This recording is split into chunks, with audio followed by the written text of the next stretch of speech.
morning, I want to regale you all with a short story about a sword I had.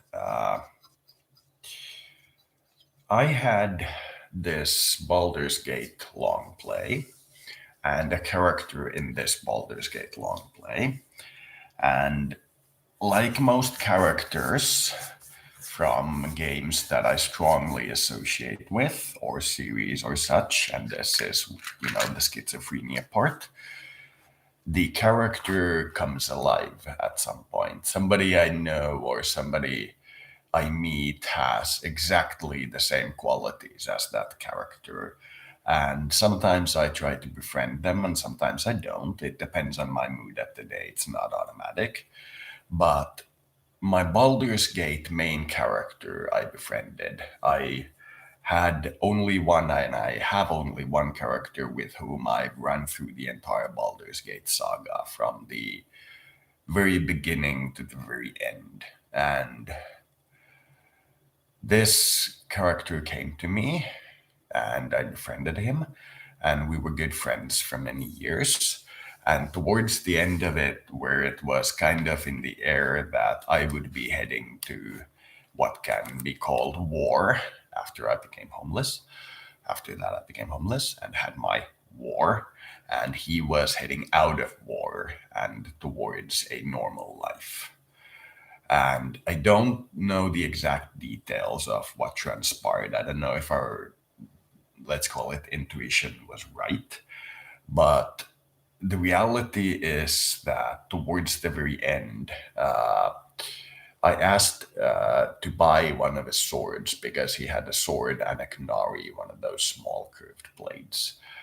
And I settled on buying the sword, and it was, to me, given to me by what to me amounts to be the Japanese ambassador to Finland. It's not ever verifiably legitimate, but none of this will ever be verifiably legitimate. But to the best of my astral research, it was given to me by the ambassador to Finland from the Empire of Japan. And they were playing a Lebanese with the permission of Lebanon. But I probably don't want to talk much about this to not pinpoint people in the wrong manner. And this sword was in good condition. It was the normal sword, but I never truly got it appraised. I got it appraised at a pawn shop where it would have been worth at least a double of what I paid for it. But I never got it truly appraised.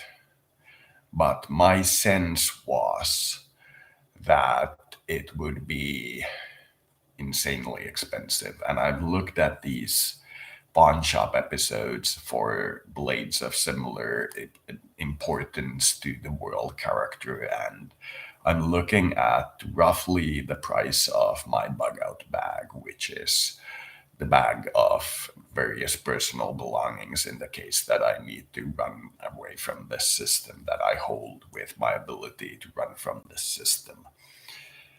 But it is to me curious that I held my Baldur's Gate character's sword. That to me is very curious. Like, imagine Tolkien befriending Aragorn and getting to hold Aragorn's sword and such.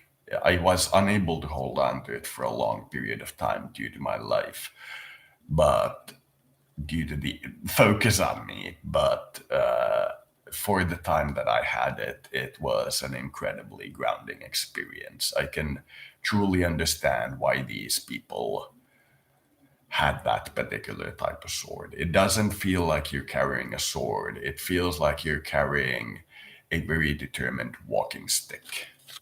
And that is the sensation that the sword gave to me, of a very determined walking stick, not a sword.